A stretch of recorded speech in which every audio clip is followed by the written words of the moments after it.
ఈరోజు ఉదయాన్నే ఫంక్షన్కి వెళ్ళాలని బయలుదేరాను. కారులో చూస్తే పిల్లలు చదువుకుంటూ కనపడుతున్నారు బండ్ల మీద.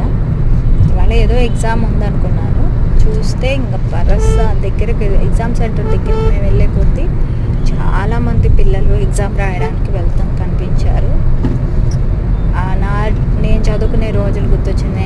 నేను ఎంసెట్ రాసినప్పుడు చాలామంది పిల్లలు కళలతోనే రాస్తారండి. కష్టం. వాళ్ళన్ని మార్కులు సంపాదించారంటే వాళ్ళు కష్టపడకుండా అయితే రావు. మార్కులు వచ్చాక తల్లిదండ్రులు వాళ్ళతో వీళ్ళతో పోల్చి ఫస్ట్ మార్క్ వాళ్ళకి వచ్చింది, అయ్యో మనకి తక్కువ వచ్చిందని దయచేసి పిల్లల్ని తక్కువ చేయొద్దు.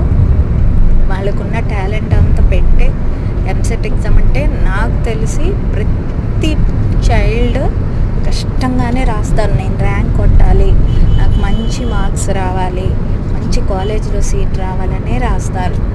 ఎవరు కూడా టైంపాస్కి రాయరు. టైంపాస్కి రాసేవాళ్ళు ఒకళ్ళు ఇద్దరు ఉంటారు, కానీ 99% ర్యాంక్ కొట్టాలనే రాస్తారు. ఇంకా వాళ్ళ ఫేట్, వాళ్ళ జ్ఞానము, ఇంకా టైంకి ఉన్న సిచ్యువేషన్స్ ఏదైనా కానీ వాళ్ళు ఊహించిన దానికంటే తక్కువ రావచ్చు, కానీ కన్ఫర్మ్ వాళ్ళు అనుకున్న మార్క్స్ వస్తాయి. 90% వచ్చిన వాళ్ళకే జాబ్స్ కాదు, 70-60 వచ్చిన వాళ్ళు కూడా జాబ్స్ కొట్టి లైఫ్లో సెటిల్ అయిన వాళ్ళు ఉన్నారు. ఎక్కడా డిస్కరేజ్ అవ్వద్దు. Thank you.